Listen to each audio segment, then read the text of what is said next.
Breathe in, breathe out, clear your mind. It's okay if you feel overwhelmed. Still can't relax? Perhaps Harry Styles can help.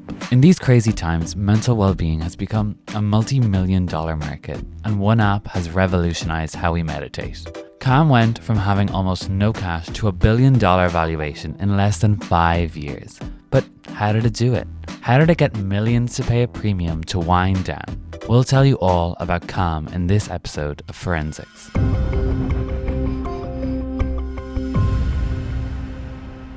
Calm's founders were anything but relaxed. The two Calm co-founders rarely took a break. Michael Acton Smith created his first company at just 24 when he and Tom Boardman formed Firebox.com, an online retailer in 1998. By 2004, Firebox was one of the fastest growing private businesses in the UK. But Acton Smith wasn't done. That year he launched a game company, Mind Candy. His first idea was a global scavenger hunt to find a treasure of $100,000. Great idea, but poorly executed. He kept experimenting, and in 2007, Mind Candy launched Moshi Monsters. It revolved around cute monsters with funny names. You could pick one, watch it grow, and explore a digital world. Moshi Monsters seemed to be aimed at kids, but in reality, it was the parents' wallets they were after. The start was slow, but by 2011 it netted more than 80 million registered users, with many paying the £5 subscription fee. But Mind Candy wasn't a happy place. Stress levels were high, and weekly people came in and others came out. After Moshi Monsters became a huge success, it stalled revenue-wise. Still, Acton Smith had plans to expand his gaming universe, aiming towards families. But he was running out of energy and money. That's where Alex 2 comes in. He's not a household name, but you might have heard of his work. Back in 2005, he needed to finance his way through university. So he came up with one of the most random ideas in the internet's history. He sold pixels, 1 million of them at $1 each. Why did he do this? He didn't want to be in debt, and at least he was honest about it. In no time, his website reached number 3 on the Alexa rank. At the end of the experiment, the $1 million homepage earned $1,037,000, but that was before taxes, so 2 earned about $700,000. Ironically, by the time it had ended, he had dropped out of university and experimented with other ideas, but most failed. 2 had been open about his experiences with meditation. During his teenage years, he meditated to deal with anxiety and stress. Probably that's what led him to create the Do Nothing for 2 Minutes website. The idea was self-explanatory, but it started something bigger. 2 and Acton Smith were friends, and both were burnt out, overly creative entrepreneurs that needed to wind down. The problem was that Acton Smith didn't think much of meditation. So when a close friend recommended meditating for 10 minutes, he mocked the idea. He could send 6 emails in that time. That's how obsessed with work he was. But the idea lingered in his head. So he did some research and found that there was some truth behind meditation. But let's face it, they're both entrepreneurs, and they saw potential in meditation. The world had reached levels of acceleration like never before. We can't get rid of our devices, and to many, that's a problem. 2 saw things differently. I don't think technology is the problem, he once told Forbes. It's how we use it.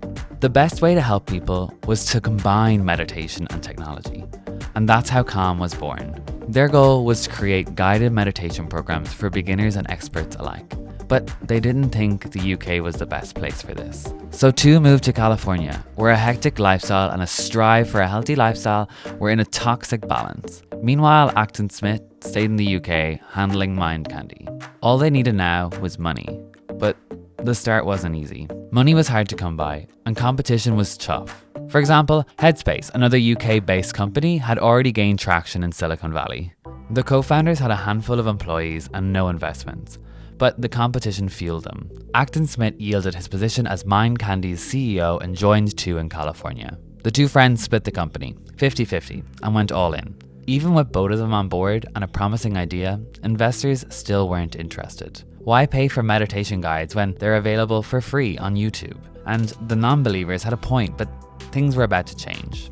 The co-founders have said that Calm was moments away from disappearing, so they did everything possible to reduce costs, looking at all expenses with a magnifying glass. But that wasn't the most crucial move. Let's look at the numbers.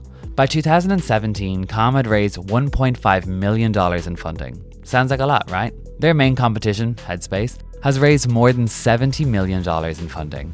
Acton Smith and Tu wanted to prove that Calm was profitable. Plus, they needed the money. So even with a flailing idea, they raised the subscription prices. Talk about a courageous move. And guess what? It worked. Revenue went from $2 million in 2015 to $7 million in 2016. But once Calm increased its subscription fees, it went to $37 million in 2017. They had proven that Calm could have revenue. So now investors that had once rejected the idea showed interest. But before we go on, there's another reason for Calm's success that we must recognize.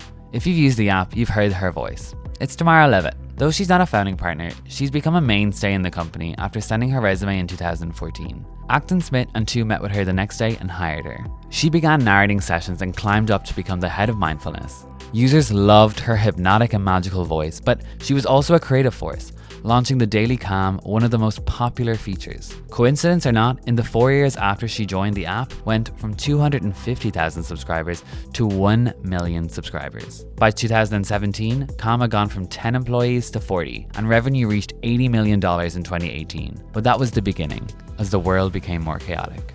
An anxious world is perfect for Calm. We all need to relax. But unfortunately, these hectic times have reached unprecedented levels of stress and anxiety. And we're busier than ever. One reason why audio content is so popular is that we don't have to look at our screens, so we don't take our eyes off our tasks. So relaxing and winding down to our phone seems illogical. But Calm isn't the only app doing it out there. We've spoken about Headspace, but there's also Budify, iMindfulness, Aura, and Breathe. All are somewhat unique. So why is Calm so popular? Some say that Levitt, her voice, and her creativity are essential.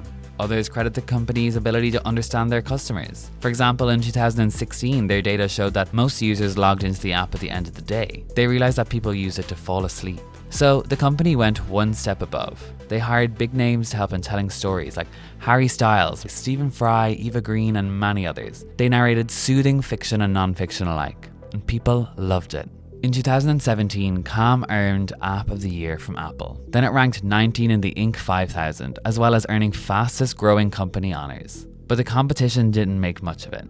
In fact, the world of mindfulness and well-being is pretty intense. Headspace criticized that neither co-founder had a mental health or meditation background. Still, in 2018, according to an independent surveyor, Calm surpassed Headspace in revenue. By 2019, Calm had 2 million paying subscribers. And at $70 a year, that's a decent chunk of change. Plus, investors, including celebrities like Ashton Kutcher, were dishing out big bucks. Funding went from $1 million in 2014 to $28 million in 2018 to $143 million in 2019. That same year, Calm reached the famed $1 billion valuation. But most of Calm's subscribers are from the US, and Acton Smith had plans to go global, and 2020 might have helped. 2020 was a heavy burden on people's mental health, but YouTube has thousands of meditation guides that don't cost $70 a year, so why pay? Well, Calm's focus is on meditation, but it delivers it in a modern way. Celebrities narrate stories, you have a new daily meditation, and even a kids section, and it doesn't stop there. The app offers breathing exercises, stretching routines, and personalized menus.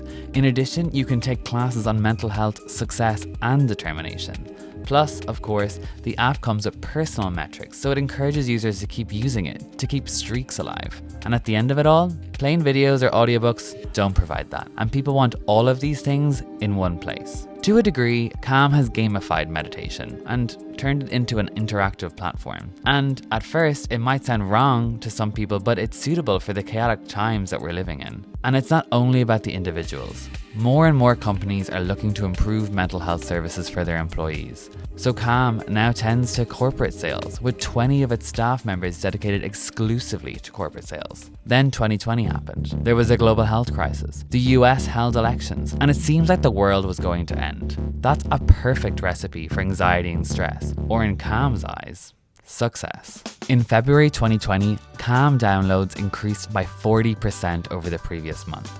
On election night, the company joined forces with CNN. As part of the alliance, they launched an ad that had nothing but the sound of rain hitting leaves. It was a social media success and had almost 10,000 mentions that day alone. Also, there are reports that Calm seeks to reach a $2.2 billion valuation with the latest $150 million funding round. But the market is getting more and more competitive, so there's no shortage of apps. And as chaos still rules in this world, people want to wind down, so meditation apps will continue to thrive on a global scale. So the world we currently live in is a perfect recipe for meditation apps. The question is, will Calm remain on the top? Let us know in the comments if you use meditation apps like Calm or Headspace. We want to hear what you think. And if you like this video, make sure to feed the almighty YouTube algorithm by liking and subscribing. We'll see you next time.